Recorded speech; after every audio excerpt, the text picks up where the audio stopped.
आज तो गुरुदेव माननीय प्रधानमंत्री जी के भाषण ने देशवासियों का दिल बाग बाग कर दिया। सीमा गुप्ता कह रही हैं, बिल्कुल।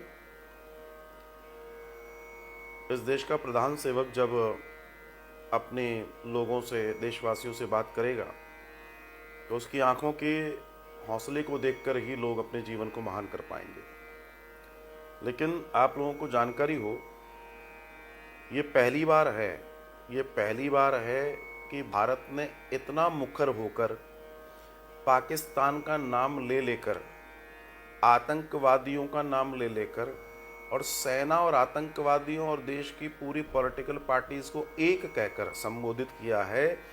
ये करने का साहस अब तक किसी में नहीं था।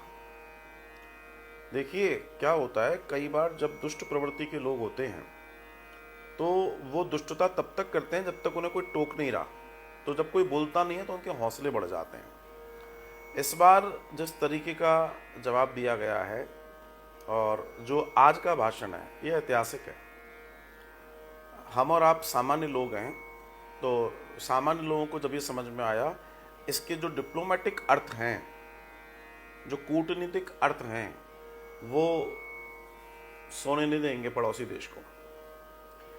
बहुत कड़े शब्दों में माननीय प्रधानमंत्री ने संबोधित किया है देशवासियों को।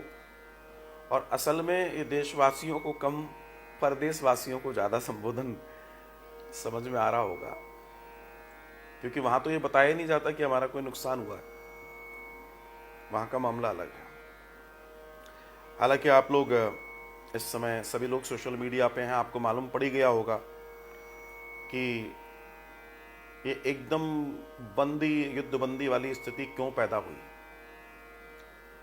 तो जानकारी खुलकर आ चुकी है कि ब्रह्मोस ने, जो इनका नूर बेस एयरपोर्ट है, जो मिलिट्री बेस है नूर, वहाँ पे अटैक किया था और वहीं पर इनके न्यूक्लियर वेपन्स और सारी चीज़ें हैं, डिज़ाइंड हैं। सुबह 8 बजे, 10 तारीख को सुबह 8 बजे ब्रह्मोस वहाँ गिरी है और 12 बजे तो फ़ोन कर दिया था डीजीएमओ ने वहाँ के कि भैया हमको बात करनी है, हमारे तो मीटिंग चल रही थी तो बात नहीं हुई। फिर 3:30 बजे हुई।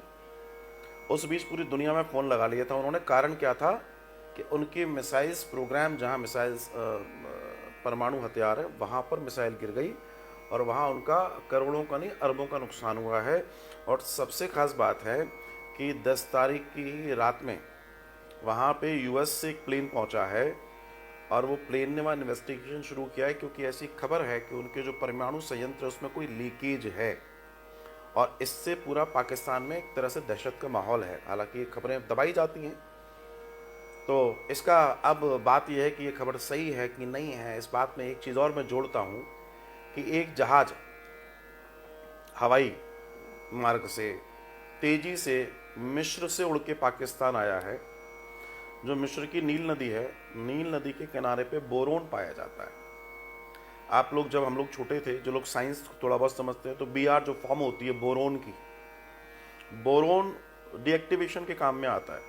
मतलब जब परमाणु या अणु का विकिरण होता है, मीन्स डिस्टर्बेंस फैलता है, उसको दबाने के लिए बोरोन की ज़रूरत पड़ती है। तो ये कल की खबर है कि पाकिस्तान में एक बहुत बड़ा मालवाहक जहाज फ्लाई करके मिस्र से बोरोन लेकर पहुंचा है। वो इस बात की पुष्टि करता है कि मामला संदिग्ध है।